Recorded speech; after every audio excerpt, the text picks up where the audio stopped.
आपने इस वीडियो पे क्लिक किया है तो आपका भी बचपन सुपर कूल रहा होगा क्योंकि आपने मोन्सूनो जैसे लेजेंडरी एनिमे को देखा है। लेकिन क्या आपको इसका एंडिंग पता है? क्या आपको पता है आखिर तक इन मोन्सूनो का हुआ क्या था और ये सारे मॉन्स्टर्स असल में आए कहां से थे? तो इन सब सवालों के जवाब आपको इसी वीडियो में मिल जाएंगे ओटाकू ज्ञानी स्टाइल में। तो चलिए शुरू करते हैं।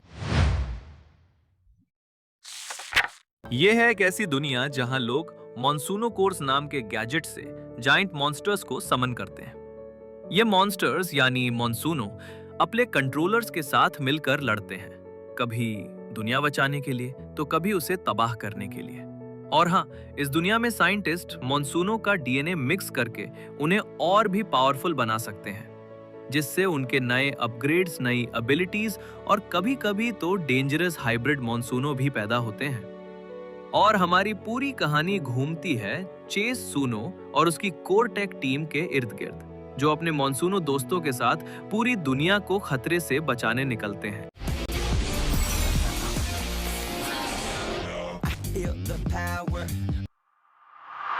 शुरुआत होती हमारे शो के मेन कैरेक्टर चेस सूनो के साथ, जो एक डायनासोर से डर के भाग रहा होता है। लेकिन ये कोई मामूली डायनासोर नहीं है, ये वही डायनासोर है जो मेरे डायनासोर किंग वाले वीडियो के कमेंट सेक्शन में इतने डायनासोर पगलू फैंस के लिए मॉन्सूनो के अंदर भी अपना डेब्यू करने आ गया है। खैर, मजाक से हटके, असल में ये चेस का सपना होता है। वो उठता है एक जंगल में जहां उसके साथ होते हैं उसके दो दोस्त, एक जीनियस चश्मी वाला ब्रेन और दूसरी प्यारी टॉम बॉय जिंजा। ये सब लोग निकले हैं चेस के पिता जेरेडी सुनो की तलाश में, जो मिसिंग है। ये लोग उनके लैब में पहुंचते हैं, लेकिन तभी इन्हें घेर लेती है एक एजेंसी जिसका नाम है स्टॉर्म एजेंसी। ये लोग चेस को कहते हैं कि अपने बाप की तिजोरी खोल के मॉन्सूनो कोर निकालो। लेकिन हमारा हीरो भी होता है अक्लमंद। वो उस मॉन्सूनो कोर को लेके सीधे लॉन्च कर देता है और उसमें से निकलता है एक बड़ा सा भालू जैसा मॉन्सूनो जो सबको बचा लेता है। चेस उसका नाम रखता है लॉक। इसके बाद चेस को अपने बाप के होलोग्राम से मॉन्सूनो रिसर्च के बारे में पता चलता है। कुछ देर बाद स्टॉर्म एजेंसी फिर से हीरो टीम पर हमला करती है, लेकिन लॉक उन्हें वॉशिंग मशीन की तरह धो देता है। धीरे धीरे चेस को मॉन्सूनो को इस्तेमाल करने का एक्सपीरियंस मिलने लगता है। इसके बाद हीरो टीम एजेंसी के एक ट्रक से चेस के बाप का एक और मॉन्सूनो कोर ले लेती है, लेकिन ये खाली निकलता है। मॉन्सूनो को वापस लाने के लिए टीम पहुंच जाती है स्टॉर्म के हाइडआउट में। चेस उनका ध्यान भटकाता है और इसी मौके का फायदा उठाकर ब्रेन और जिंजा मॉन्सूनो को वापस ले आते हैं। लॉक फाइट में स्टॉर्म गैंग के एक मॉन्सूनो को आसानी से हरा देता है, लेकिन दूसरा बहुत ही स्ट्रांग था। तभी ब्रेन और जिंजा के नए मॉन्सूनो की फ्लाइंग एबिलिटी चेस और लॉक को बचा लेती है। ब्रेन के उस मॉन्सूनो का नाम होता है क्विक फोर्स। अगले एपिसोड में सब लोग एक दादीमाँ के पास जाते हैं, जो उन्हें एक मैप और एक पत्थर देती है। लेकिन ये दादीमाँ भी असल में डार्क गैंग की मेंबर होती है। वो पत्थर के नाम पर उन पर एक ट्रैकिंग डिवाइस चिपका देती है। वो उन्हें एक फाइट क्लब में भेज देती है, लेकिन हमारी टॉम बॉय जिंजा वहां से एक मॉन्सूनो कोर लेकर भाग जाती है, जिसका नाम वो रखती है चार्जर। इसके बाद डार्क मॉन्सूनो एजेंसी की कमांडर और उनके कुछ साथी हीरोज गैंग पर हमला बोल देते हैं, लेकिन हीरोज उन्हें हरा देते हैं। अगले एपिसोड में कुछ मॉन्क्स उन्हें किडनैप करके जेल में डाल देते हैं। वहां एक मॉन्क लड़का जिसका नाम बेल है, हीरोज गैंग की मदद करता है भागने में और उनकी जर्नी में शामिल हो जाता है। अगले एपिसोड में फिर से स्टॉर्म एजेंसी उनके पीछे आ जाती है उन्हें पकड़ने के लिए, लेकिन इस बार स्टॉर्म एजेंसी का लीडर आता है जिसके पास होता है एक बेहद ताकतवर मॉन्सूनो, जो उनके चारों मॉन्सूनो को अकेले हरा देता है। वो लोग किसी तरह वहां से भाग आते हैं। हीरोज गैंग एक जगह पहुंचते हैं जहां उन्हें डैक्स नाम का एक बंदा मिलता है, जिसके पास भी उनकी तरह एक ब्लू कोर होता है। उसके साथ चेस की फाइट होती है और चेस जीत जाता है, लेकिन फाइट के दौरान बहुत सारी दुकानें तबाह हो जाती हैं, तो सारे दुकानदार उनके पीछे पड़ जाते हैं। इसके बाद टीम की मुलाकात होती है डॉक्टर क्लिप्स से, जो उन्हें कहता है कि वो चेस के पिता का दोस्त है, लेकिन बाद में धोखा देता है। उसके पास भी एक बेहद स्ट्रॉन्ग रेड मॉन्सूनो होता है, जो सबके मॉन्सूनो को आसानी से घायल कर देता है। लेकिन कुछ देर बाद वो लोग प्लान करके अपने पांचों मॉन्सूनो को मिलाकर अटैक करते हैं और डॉक्टर क्लिप्स हार जाता है। इसके बाद चेस को आखिरकार अपने पापा मिल ही जाते हैं, लेकिन डार्क गैंग फिर से उन पर अटैक कर देती है, जिससे चेस अपने पापा को पाकर भी खो देता है। लेकिन बिछड़ने से पहले जेरेडी चेस को एक नया मॉनसूनो दे देता है। डैक्स भी अब फाइनली टीम ज्वाइन कर लेता है और ये पांचों मिलकर एक टीम बनाते हैं जिसका नाम होता है कोरटेक। अगले एपिसोड में डैक्स एक जबरदस्त चाल चलता है। वो स्टॉर्म के साथ डबल एजेंट बनने का नाटक करता है और उनसे 4 नए मॉनसूनो ले लेता है।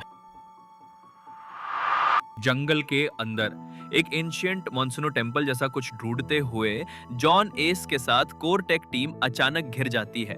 ये हमला करता है पागल एजेंट डॉम पायरो जो इक्लिप्स ऑर्गेनाइजेशन का मेंबर है।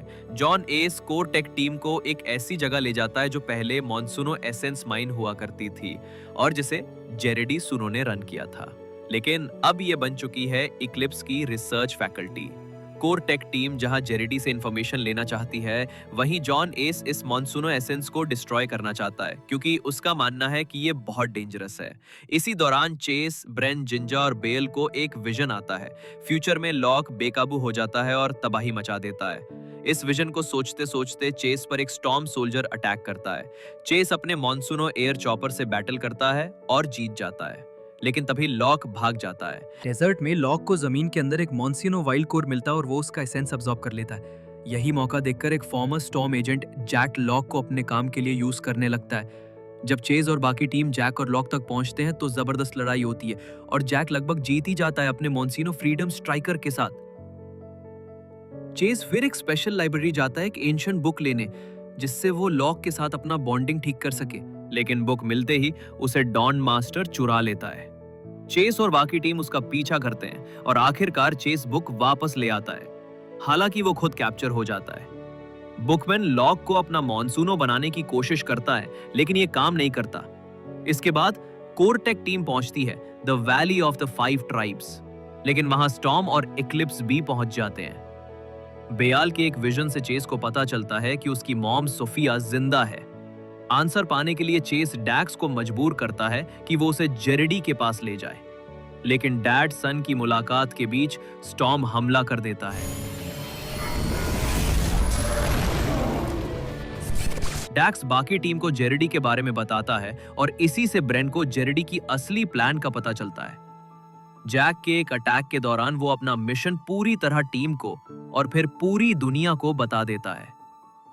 कोरटेक टीम को मैसेज मिलता है कि डार्क स्पिन जेरेडी का पीछा कर रहा है और वो हेल्प के लिए निकल पड़ते हैं। चेस को पता चलता है कि सोफिया को 11 साल पहले ही कैप्चर कर लिया गया था।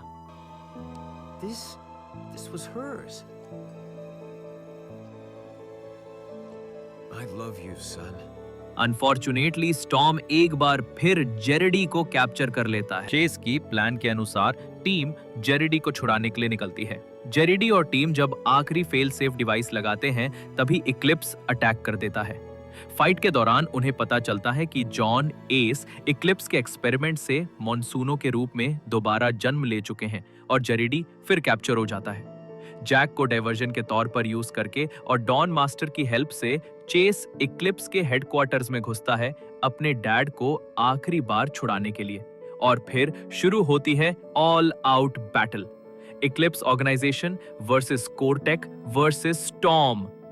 आखिरकार कोरटेक जीतता है और इक्लिप्स के बेस के एक्सप्लोजन से लॉक चेस के एक और मॉनसूनो के साथ फ्यूज हो जाता है। बाद में जेरेडी चेस को एक ट्रिगर स्विच देता है ताकि वो मॉनसूनो का फ्यूचर डिसाइड कर सके, लेकिन चेस ह्यूमंस और मॉनसूनो के बीच पीस की उम्मीद में वो ट्रिगर स्विच फेंक देता है। यहीं पे सीजन 1 खत्म हो जाता है। सीजन 2 की शुरुआत होती है एक धमाकेदार सीन से और कोरटेक सीधे स्टॉर्म के एक हाइड आउट पर अटैक कर रहे होते हैं, लेकिन मिशन के बीच में हमें दिखता है एक मिस्टीरियस आदमी जो स्टॉर्म का भेस बदलकर अंदर घुसा था। असल में वो निकलता है एक दूसरे डेंजरस गैंग का मेंबर। कोरटेक का सामना होता है फोर्ज रेजिस्टेंस के 2 बैड गाइज, ड्रेज और उसके पंक मंक से। ये दोनों अपने इविल बॉस प्रोफेसर टॉलिस के लिए काम कर रहे होते हैं और उनका मिशन है एक खतरनाक वाइल्ड कोर बॉम्ब हासिल करना जिसमें इतनी पावर है कि एक पूरा शहर मिटा दे। ड्रेज और उसकी टीम एक बॉम्ब सेट कर देती है और कोरटेक टीम मुश्किल से बच निकलती है, लेकिन इस प्रोसेस में ब्रेन का मॉनसूनो क्विक फोर्स खुद को सैक्रिफाइस कर देता है ताकि सब सेफ रह सके। ब्रेन इतना सैड हो जाता है कि अगले मिशन पर वो टीम के साथ भी नहीं जाता। टाइम गुजरता है। कोरटेक को प्रोफेसर टॉलिस और फोर्ज रेजिस्टेंस को रोकना था ताकि वो अपने अल्टीमेट प्लान को पूरा न कर पाए। उनका प्लान है एक मेगा वाइल्ड कोर बॉम्ब को रॉकेट में लगाकर वेस्टवर्ड सिटी में गिराना। जबरदस्त लड़ाई के बाद ब्रेन अपने नए मॉनसूनो नियो क्विक फोर्स को लॉन्च करता है और जमीन पर डे सेव करता है, जबकि चेज खुद रॉकेट में चढ़ जाता है ताकि बॉम्ब को स्पेस में हार्मलेसली छोड़ सके। वो अर्थ पर वापस आता है, लॉक की बाहों में प्रोटेक्टिव शील्ड बेयरली होल्ड करता है जब वो एटमॉस्फेयर से जलते हुए क्रैश लैंड करते हैं, बिल्कुल उस शहर के पास जिसे उन्होंने अभी बचाया था। कोरटेक मीटियोर फ्रैगमेंट्स और मॉनसूनो एसेंस डेटा कलेक्ट कर रही है जेरेडी सूनो के वर्ल्ड सेविंग प्रोजेक्ट के लिए। उधर डैक्स अपने होम टाउन लौटता है और अपने पेरेंट्स के बारे में इन्फो लेने एक मिस्टीरियस पर्सन का इंतजार करता है।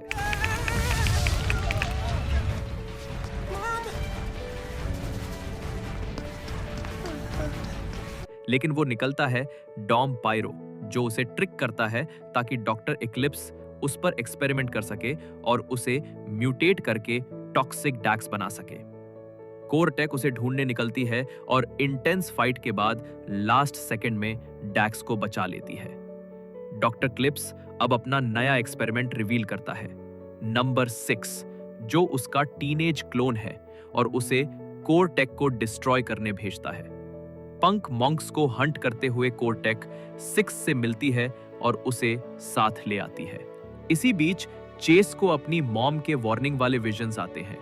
पंक मंक्स से फाइट के दौरान 6 को चूज करना पड़ता है, अपने फादर या नए दोस्तों में से।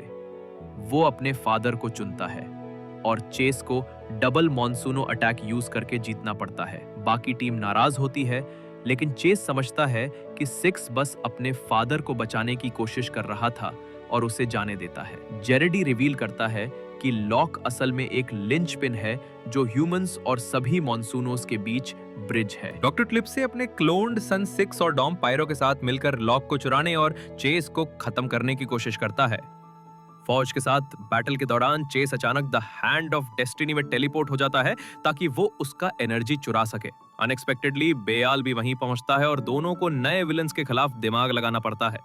कुछ मिशंस के बाद कोरटेक को पता चलता है कि स्टॉर्म ने डेंजरस मॉनसूनो एसेंस जमा कर रखी है और वन आई जैक और डेजर्ट वुल्फ्स उसे ब्लास्ट करके ऐसा टॉर्नेडो बनाना चाहते हैं जो आधी धरती को तबाह कर सकता है। प्लान पता लगते ही कोरटेक उसे रोकने निकल पड़ती है।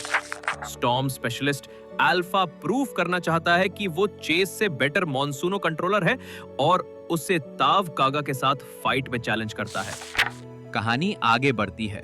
बेयाल को एक विजन आता है कि मास्टर आई मुसीबत में है। कोरटेक तुरंत उनकी मदद के लिए निकलते हैं, लेकिन वहां पहुंचकर पता चलता है कि वन आई जैक और उसके डेजर्ट वुल्व्स स्टॉर्म से बचने के लिए असाइलम ढूंढ रहे हैं। बेका का पास्ट भी रिवील होता है जो उसे बेयाल से जोड़ता है, लेकिन तब होता है सबसे बड़ा ट्विस्ट। जैक शार्लेमेन के माइंड कंट्रोल में आकर मास्टर आई को मार देता है। गुस्से से भर जाता है बेयाल, लेकिन बेका उसे संभाल लेती है। टीम को पता चलता है कि चेस की मदर को किडनैप करने वाले असल में हैंड ऑफ डेस्टिनी ही थे। ब्रेन चेस की मेडिटेशंस में हेल्प करते हुए सोफिया का विजन देखता है। वो टीम को एक आर्टिफैक्ट पेंटोकुलस असेंबल करने को कहती है जो उन्हें उसकी लोकेशन तक ले जाएगा। लेकिन ये रिवील होता है कि ये सब हैंड ऑफ डेस्टिनी की चाल थी, क्योंकि वो अपनी मॉर्टेलिटी खत्म करना चाहते थे। पेंटोकुलस पीसेस ढूंढते हुए कोरटेक स्टॉर्म आर्काइव्स पर रेड करती है, लेकिन सिर्फ एक ही पीस हाथ लगता है। प्रोफेसर टैलिस को चार्लेमेन का होलोग्राम दिखाकर ट्रिक किया जाता है और वो मदद करने के लिए तैयार हो जाता है। अर्थ पर भयानक अर्थक्वेक्स आ रहे हैं और जेरेडी उन्हें रोकने की कोशिश कर रहा है। टैलिस के पास तीसरा पेंटोकुलस पीस भी है, तो कोरटेक को 2 मिशन एक साथ करने पड़ते हैं, अर्थक्वेक्स रोकना और पीस चुराना। फाइनल पेंटोकुलस पीस की खोज में टीम को पता चलता है कि ये क्लिप्स के पास है और वो फिर से ह्यूमन मॉनसूनो हाइब्रिड बनाने की कोशिश कर रहा है। पीसेस पूरे होने के बाद Cortek Canyon of the Shooting Star पहुंचती है, लेकिन वहां Hand of Destiny Charlemagne, Clips, Drej और टिंकर को समन कर लेती है। कोरटेक ने पहले इन सभी को हराया और फिर हैंड ऑफ डेस्टिनी के हाइडआउट में घुस गए। फाइनल बैटल शुरू होता है। वेल ऑफ साइट की वजह से हैंड ऑफ डेस्टिनी के शेप शिफ्टिंग मॉनसूनोस बेहद पावरफुल हो जाते हैं और ये कोरटेक टीम के मॉनसूनोस के क्लोन्स होते हैं और उनके पास सोफिया भी एक ट्रम्प कार्ड के रूप में है। हैंड ऑफ डेस्टिनी पेंटोकुलस चुरा लेती है और हर उस इंसान की लाइफ फोर्स ड्रेन करने लगती है जिसके पास मॉनसूनो साइट है। Hargrave, chef said, strike squad के अल्फा, एक्सरे और टैंगो सब इसकी चपेट में आ जाते हैं। दुनिया वो बचाने के लिए कोरटेक को अल्टीमेट सैक्रिफाइस देना पड़ता है। लॉक हार्मोनिक फ्रीक्वेंसी डिवाइस लेकर वेल ऑफ साइट में कूद जाता है और एक विशाल एनर्जी वेव छोड़ता है जो ड्रेन चेन तोड़कर हैंड ऑफ डेस्टिनी को खत्म कर देती है। लॉक का ये बलिदान सबकी आंखें नम कर देता है। चेज अपने सबसे प्यारे दोस्त को खोने के दर्द में टूट जाता है। वो जोर जोर से रोता है, लेकिन कुछ पल बाद वेल ऑफ साइट से एक चमकती हुई कोर एनर्जी निकलती है और लॉक एक नए रूप में वापस लौट आता है। Core tech team Sophia, John S और पूरी दुनिया को बचाने में कामयाब हो जाती है। इसके बाद पूरी टीम को गवर्नमेंट द्वारा एक बड़ा सम्मान मिलता है, वर्ल्ड गार्डियंस अवार्ड। सीजन 3 की शुरुआत होती है एक नए मोड़ के साथ। अब जॉन एस स्टॉर्म एजेंसी को लीड कर रहा है क्योंकि चार्लमेन को सस्पेंड कर दिया गया है। कोर टेक टीम भी अब स्टॉर्म के साथ मिलकर काम कर रही है और उनकी मिशन है मॉनसूनो एसेंस को ढूंढना और बचाना। टीम को पता चलता है कि क्लिप्स और टैलिस मिलकर खतरनाक डायनो मॉनसूनोस तैयार कर रहे हैं। तभी उनका सामना होता है क्लिप्स, टैलिस, ड्रूग और हैंड ऑफ डेस्टिनी से। शुरू में विलेंस की मॉन्स्टर्स भारी पड़ते हैं, लेकिन तभी चेज मैदान में लॉक को उतारता है जो इवॉल्व होकर ऐसा धोता है कि विलेन की टीम वॉशिंग मशीन में कपड़ों की तरह स्पिन होकर भागती है। कुछ समय बाद जेरेडी लॉक को एनालाइज करके बाकी कोर टेक के मॉनसूनोस को भी अपग्रेड कर देता है। अब पूरी टीम के पास हैं इवॉल्व्ड मॉनसूनोस और अगले रीमैच में विलेंस को ऐसे धोते हैं जैसे कपड़े धूप में सुखा दिए हों। अगले एपिसोड में चेस को पता चलता है कि उसकी मां सोफिया फिर से एक मिशन पर जाने वाली है। पहले तो चेस उसे रोकने की कोशिश करता है, लेकिन फिर वो मान जाता है। ड्रूग बेल को साइकिक पावर से एक एंशिएंट बुक खोलने को कहता है, लेकिन बेल अपनी शक्ति से उस बुक को वैनिश कर देता है। चेस और जेरेडी समय पर पहुंचकर बुकमैन और ड्रूग दोनों को हरा देते हैं।